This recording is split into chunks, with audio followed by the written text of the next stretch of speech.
Salutare, dragi prieteni! Astăzi am ajuns în ziua 1501 a războiului din Ucraina, dar vreau să fac un rezumat al zilei 1500, ziua de ieri, pentru că rușii, cu această ocazie, au depășit borna de 1.300.000, nu de 1.300.000, 1.300.000 de soldați. Veți vedea și foarte multe tancuri. Hai să vedem ce mi-am notat așa ca un rezumat pentru această zi.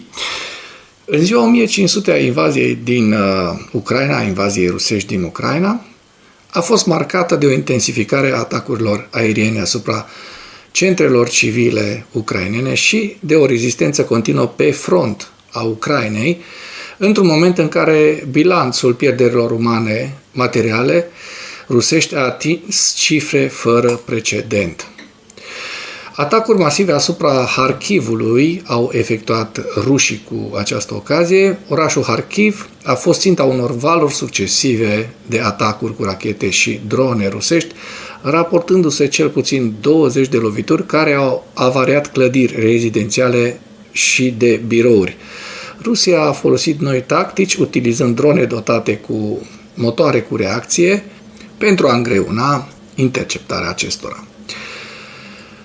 Victime civile. Din păcate, cel puțin 8 civili au fost uciși în urma atacurilor rusești, desfășurate pe parcursul zilei în regiuni precum Kyiv, Sumă, Jitomir și Donetsk. Pentru prima dată în ultimii 2 ani și jumătate, surse de monitorizare precum Institutul pentru Studiul Războiului au raportat că forțele ruse nu au mai obținut câștiguri teritoriale noi într-un interval de 24 de ore. Deci iată o veste foarte bună, pentru că asta demonstrează că rușii deja s-au înfierbântat mai mult decât pot duce și în orice moment poate surveni o criză în armata rusească sau un, nu doar contraatac ucrainean, ci o contraofensivă ucraineană.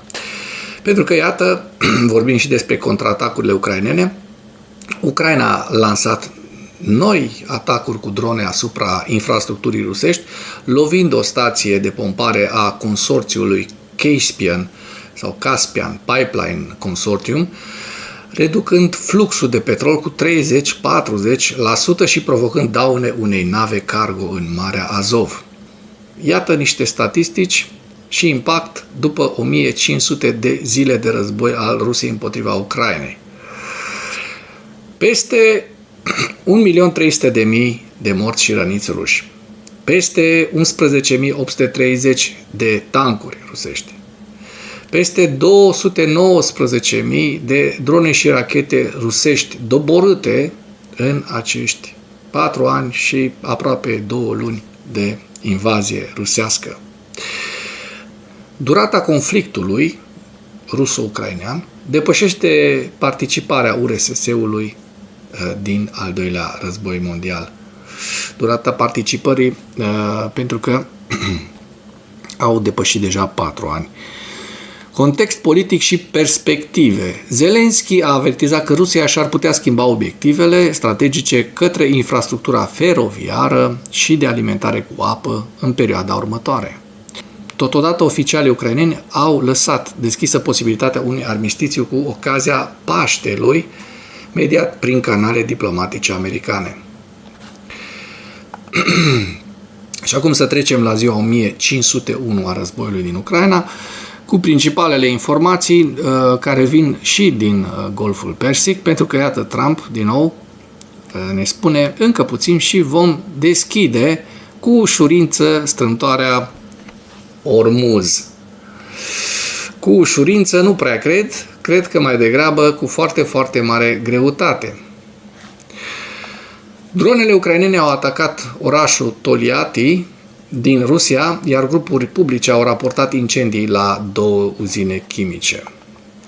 Un avion ucrainean Su-27 a efectuat mai multe atacuri aeriene asupra pozițiilor rusești de la mina Pokrovske, vizând zone fortificate de la fața locului. Iată, avem o știre foarte bună, pentru că forțele ucrainene ale sistemelor fără pilot, deci dronașii ucraineni, au atacat uzina chimică. Brigada 414 ucraineană de aviație, Magyar Bird sau păsările maghiare, a distrus un sistem de apărare aeriană Buk M1 lângă Lyubimivka, în orașul ocupat Lugansk, și a lovit cisterne de combustibil lângă Șoctove, precum și un depozit logistic în Valianivske. Atacurile au fost efectuate folosind drone de atac ucrainene cu rază lungă de acțiune. Operatorii Brigăzii 78 de asalt aerian au detectat un sistem de lansare multiplă de rachete neidentificat, poziționat la 11 km de granița Ucrainei și, bineînțeles, ce au făcut cu acesta, așa cum se poate observa bine din aceste imagini, l-au distrus. Ziua 1501 a războiului din Ucraina,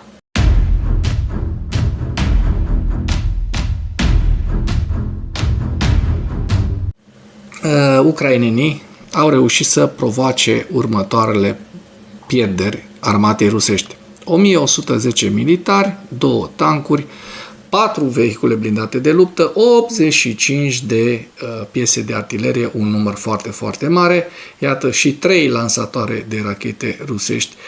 Și ucrainenii au reușit să doboare în această zi și 26 de rachete de croazieră și peste 2380 de drone rusești. Deci, azi noapte a avut loc un atac masiv al rușilor cu rachete și drone.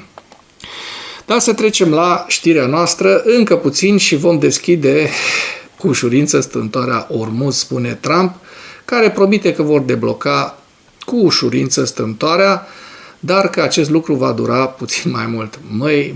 Deci încă puțin și vom deschide cu ușurință, dar iată, acest lucru va dura mai mult. Nu, Trump este sănătos la minte, el nu se contrazice, este cel mai deștept președinte al Statelor Unite ale Americii de la înființarea Statelor Unite ale Americii. Donald Trump a declarat că este posibil să se deblocheze cu ușurință, luați-o în ghilimele, strâmtoarea Ormuz, singura rută pentru exporturile de petrol din țările din Golful Persic, dar că acest lucru va dura puțin mai mult timp.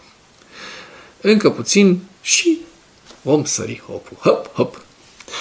Bineînțeles, el susține în continuare și a susținut cu o zi înainte că Statele Unite ale Americii, așa cum știți, nu au nevoie de strâmtoarea Ormuz și a cerut altor țări să preia inițiativa de a o debloca. De asemenea, el a afirmat că Iranul trebuie să încheie o înțelegere înainte de a fi prea târziu. Și, așa cum știm, pe 2 aprilie, peste 40 de țări au participat la o reuniune consultativă convocată de către Regatul Unit privind modalitățile de deblocare a strâmtorii Ormuz. Am și văzut primele rezultate. Au trecut deja niște nave europene prin strâmtoarea Ormuz, britanică, una franceză și mi se pare că una spaniolă. Asta înseamnă că deja se negociază, Europa negociază direct cu Iranul și că Statele Unite ale Americii s-ar putea să fie lăsate să baune prin acest Trump, prin acest trâmpulă, să baune el că deschide repede și ușor, de fapt a zis nu repede, că el deschide ușor, dar totuși nu destul de repede, deci s-ar putea să dureze puțin. Ceea ce, așa cum știam, mai declară Trump, încă puțin și putem deschide cu ușurință strâmtoarea Ormuz, hai să luăm petrolul și să facem bani. Păi hai să nu luăm petrolul și să facem bani, că poate cei din Iran nu o să fie de acord ca tu, Trump, să iei petrolul și să faci bani, așa cum ai făcut și în Venezuela. Poate că Europa se va înțelege economic, cumva, să dreagă busuiercul, pentru că Statele Unite, după ce a aruncat acele castane în foc, mai precis Donald Trump, pentru că el a făcut posibil această invazie a Iranului, hai să nu dăm vina pe întreg o țară măreață, precum Statele Unite ale Americii, care a greșit și a ales un președinte după părerea mea, de cea mai joasă speță, un președinte, o combinație nefastă, o combinație foarte periculoasă, foarte dăunătoare pentru America între, aș zice, Nero și Caligula, cei doi dictatori ai Imperiului Roman. Da? Să trecem mai departe cu vești bune. De data aceasta, dronele ucrainene au atacat orașul Toliati din Rusia, iar grupuri publice au raportat incendii la 2 uzine chimice. Rețelele de socializare au relatat că dronele ucrainene au atacat orașul rus Toliati din regiunea Samara în noaptea de 4 aprilie. Conform relatărilor publice, 2 uzine chimice au fost lovite și au izbucnit incendii. Vorbind despre mai multe canale rusești publice, Exil Nova, Supernova și, bineînțeles, și guvernatorul regiunii Samara din Federația Rusă, Vyacheslav Fodorișcev, care spun că numeroase atacuri asupra orașului rusesc și distrugerea mai multor obiective s-au întâmplat. Asta menționează ulterior că geolocalizase atacurile și locurile de unde au aterizat, unde au lovit aceste drone. Ulterior, pe pagina publică rusă, s-a relatat că în urma atacului, zone din apropierea a 2 uzine chimice din Toliati Kachuk și Kubișev Azot au ardeau. Iată, un avion ucrainean Su-24 a efectuat mai multe atacuri aeriene asupra pozițiilor rusești de la mina Pokrovske, vizând zone fortificate de la fața locului.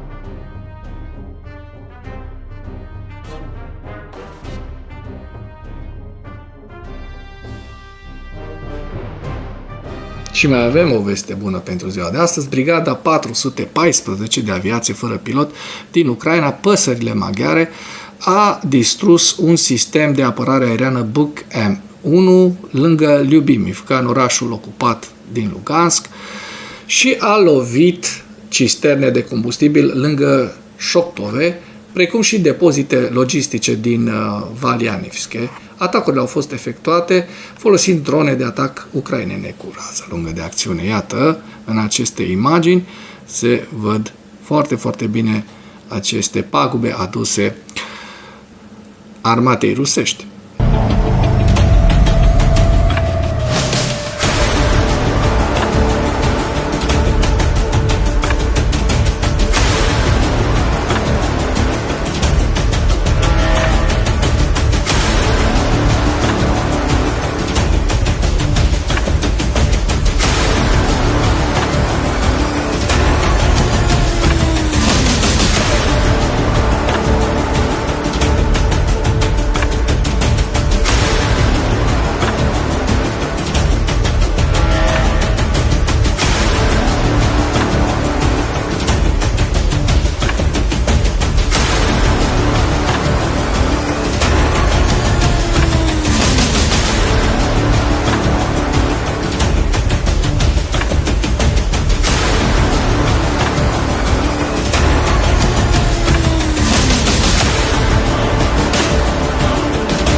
Operatorii Brigăzii 78 de asalt aerian au detectat un sistem de lansare multiplă de rachete neidentificat, poziționat la 11 km de granița Ucrainei și l-au distrus.